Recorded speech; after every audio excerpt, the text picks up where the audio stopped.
여기서 이야기를 들을 뻔한 기회가 딱 한 번 있었습니다.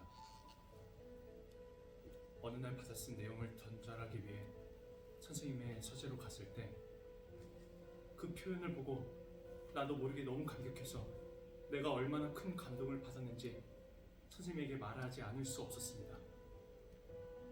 기쁨에 들떠 경탄하면서 어느 작가도 말로처럼 거장다운 성격 묘사를 쓸 수 없을 것이라는 말도 덧붙였습니다. 그러자 선생님은 차갑게 몸을 돌리면서 입술을 꽉 깨물고 내가 필기한 종이를 벗어던지며 업신 여기는 말투로 이렇게 중얼거렸습니다. 그럼 바보 같은 소리 하지 마. 자네가 거장다운 내용인지 아닌지 뭘 안다고 그러는 거야. 참을 수 없는 부끄러움 때문에 급하게 가면을 끄집어낸 차가운 그 말이 그날 하루의 기분을 완전히 망쳐버렸습니다. 오후에 선생님 부인과 단둘이 1시간 동안 함께 있게 되었을 때 나는 그녀의 손을 잡고서 느닷없이 히스테리적인 감정을 터뜨리고 말았습니다. 선생님이 왜 그렇게 저를 미워하는지 이유를 알려주세요. 어째서 그렇게 저를 무시하는 거예요? 어째서 제가 하는 말마다 전부 그렇게 민감하게 받아들이는 거예요? 제가 어떻게 할지 알려주세요. 좀 도와주세요. 선생님이 대체 무엇 때문에 저를 싫어하는지 제발 좀 알려주세요. 갑자기 내가 거친 감정을 토해내자 그녀는 눈을 반짝이며 나를 뚫어지게 쳐다보았습니다. 당신을 싫어한다고요? 그리고 그녀의 하얀 이빨 사이에서 웃음이 새어나오는데 그 웃음이 하도 독살맞고 날카로워 저도 모르게 움찔 물러나고 말았습니다. 당신을 싫어한다고요? 그녀는 다시 똑같은 말을 반복하더니 분노에 찬 표정으로 당황해하는 내 두 눈을 노려보았습니다. 하지만 곧장 내 쪽으로 다가 몸을 구부리며 갑자기 나의 머리를 처음으로 어루만졌습니다.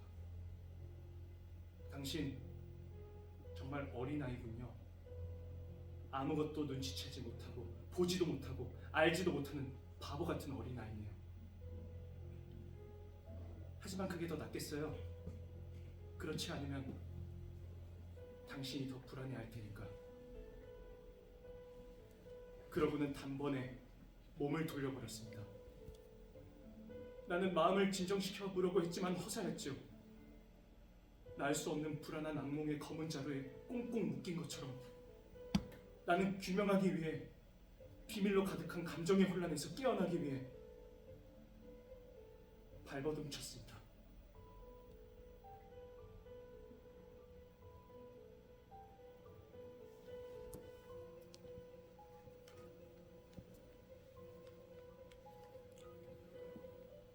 내가 가장 존경하는 이 남자가 꼭 닫힌 조개를 열어주듯 자신의 운명을 털어놓은 그날 저녁 이후로 40해 전의 그날 저녁 이후로 수많은 작가와 시인이 책에서 특별한 일이라고 이야기하거나 배우들이 무대에서 비극적 사건이라고 연기한 모든 것이 나에게 유치하고 하찮게 보인다.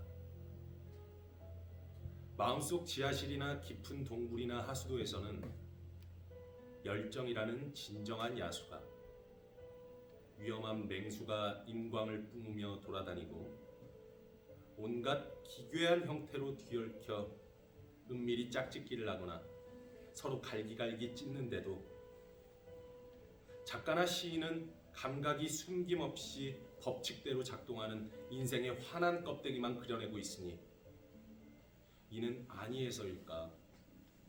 기겁해서일까? 안목이 좁아서일까?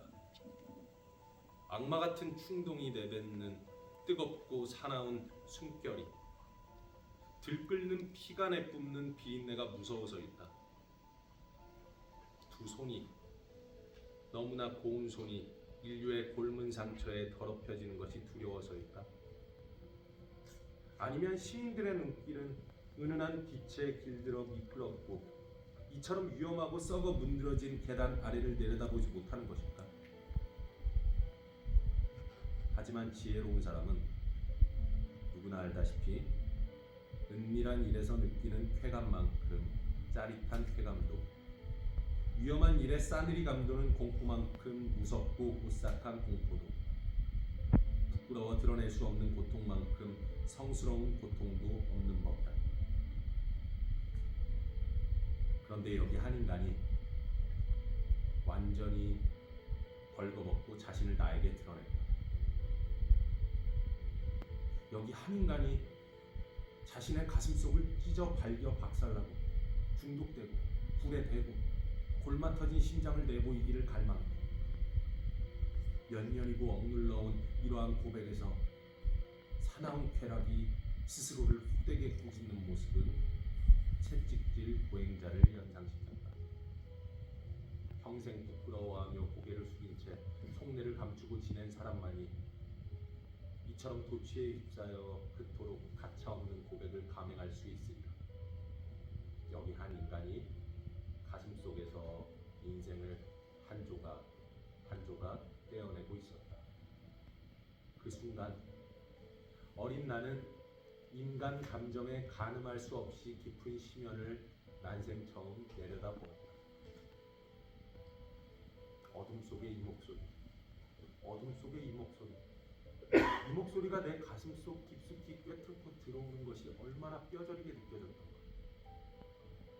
그 목소리에는 내가 그 전에, 아니 그 전뿐 아니라 그 후에도 한 번도 들어보지 못한 울림이 깃들어 있었습니다.